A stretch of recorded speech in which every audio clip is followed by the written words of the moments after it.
ada di tengah-tengah kita, lebih utama dari segala sesuatu.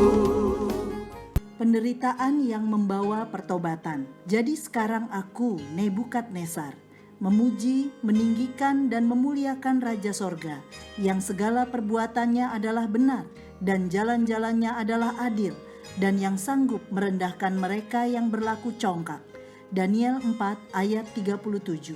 Sahabat Iktus yang dikasihi Tuhan, penderitaan merupakan hal yang sedapat mungkin dihindari oleh setiap orang. Namun ada kalanya Tuhan mengizinkan kita melewati masa penderitaan dengan tujuan untuk membentuk karakter dan kehidupan kita.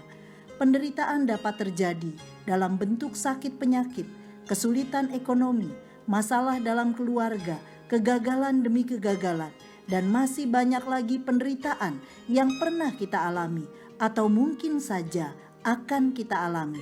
Tetapi dalam semuanya itu, Tuhan bekerja membawa kita untuk mengalami Tuhan, sehingga karakter kita dibentuk untuk menyenangkan hatinya.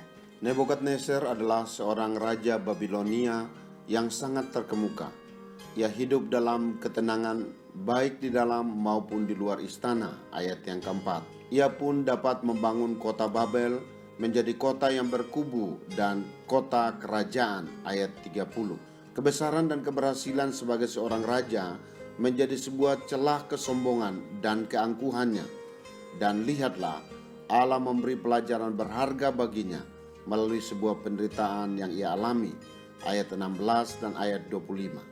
Penderitaan yang dialaminya sangat mengerikan dan berlangsung selama 7 masa berlalu. Ia kehilangan akal budinya dan menjadi sama seperti binatang. Pasal 4 merupakan sebuah kesaksian Raja Nebukadnezar tentang pembentukan Tuhan dalam masa penderitaannya.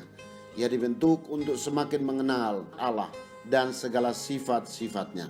Beberapa hal pembentukan Tuhan bagi Nebukadnezar dapat membuat kita semakin hidup sungguh-sungguh dengan Tuhan, yakni yang pertama, ia belajar untuk menempatkan Tuhan lebih tinggi dibanding dirinya. Kebesaran dan kemegahan Babel membuat Raja Nebukadnezar bangga terhadap dirinya. Ia menempatkan kekuasaan dirinya lebih tinggi daripada kemahakuasaan Allah.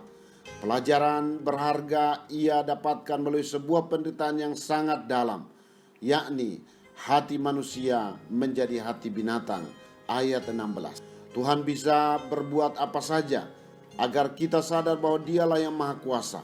Sehebat apapun manusia, ia tidak berarti apa-apa jika Tuhan tidak menghendakinya.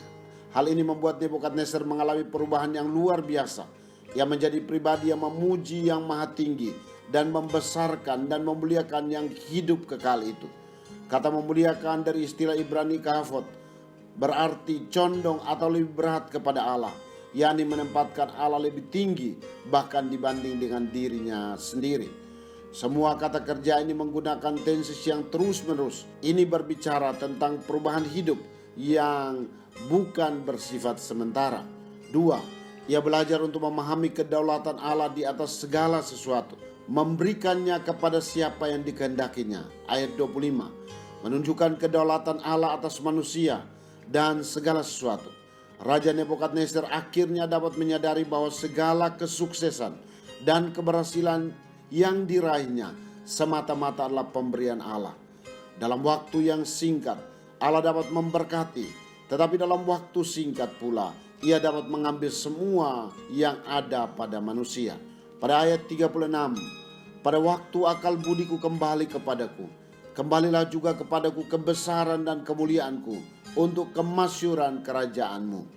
Nebukadnezar kembali memiliki kebesaran dan kemasyuran yang lebih besar dari waktu sebelum ia mengalami penderitaan yang hebat. Tentulah hal itu menjadi pelajaran berharga, yakni Tuhanlah yang berdaulat untuk memerintahkan berkat dalam kehidupan seseorang. 3. Ia belajar untuk bersyukur dan menyaksikan cinta kasih Tuhan. Ayat 2 dan ayat 3. Pengalaman penderitaan luar biasa yang dialami oleh Nebukadnezar membuat ia bersyukur atas setiap berkat yang dilimpahkan Tuhan kepadanya. Aku berkenan memaklumkan tanda-tanda dan mujizat-mujizat yang telah dilakukan Allah yang maha tinggi kepadaku. Ia sungguh-sungguh bersyukur atas mujizat dan kuasa yang telah dialaminya. Apalagi akal budi yang dipulihkan Tuhan merupakan suatu aset besar yang dapat digunakan dalam pelayanan dan pekerjaan baik.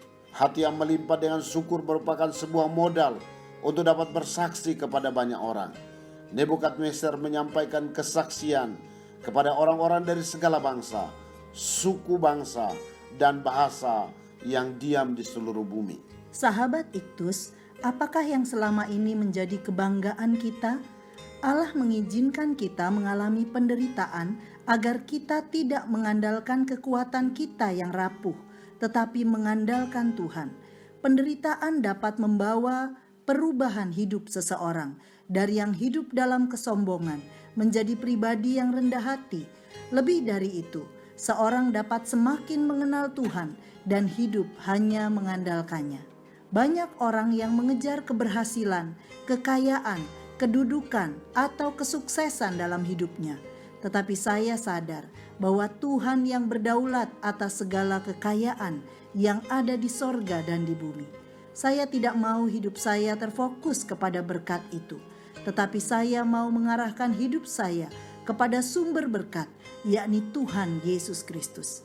Secepat kita membalikkan tangan, lebih cepat Allah mengambil atau memberkati apa yang ada pada kita. Sahabat Iktus yang dikasihi Tuhan, apakah saya menempatkan Tuhan lebih tinggi dari segala sesuatu yang saya banggakan?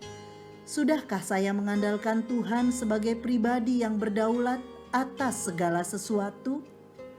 Apa yang seharusnya saya lakukan melihat pembentukan Tuhan di dalam penderitaan yang saya alami? Tuhan Yesus, ampuni saya karena selalu menganggap bahwa keberhasilan adalah karena usaha dan kepandaian saya. Padahal Engkaulah yang memberi semua berkat dan keberhasilan itu. Saya bersyukur karena penderitaan membawa saya semakin mengenal-Mu. Inilah alasan saya selalu memuji nama-Mu, bahkan di tengah penderitaan yang saya alami. Saya mau menyaksikan kepada semua orang bagaimana Tuhan telah membentuk saya melalui penderitaan agar hidup saya hanya mengandalkan-Mu. Pakailah saya sebagai saksi-Mu bagi dunia bahwa Engkaulah Allah yang hidup. Amin. Solusi terbaik dari penderitaan karena dosa adalah pertobatan yang sejati. Kristus ada di tengah-tengah kita, lebih utama dari segala sesuatu. Kristuslah yang harus ku beritakan hingga datangmu Kristus.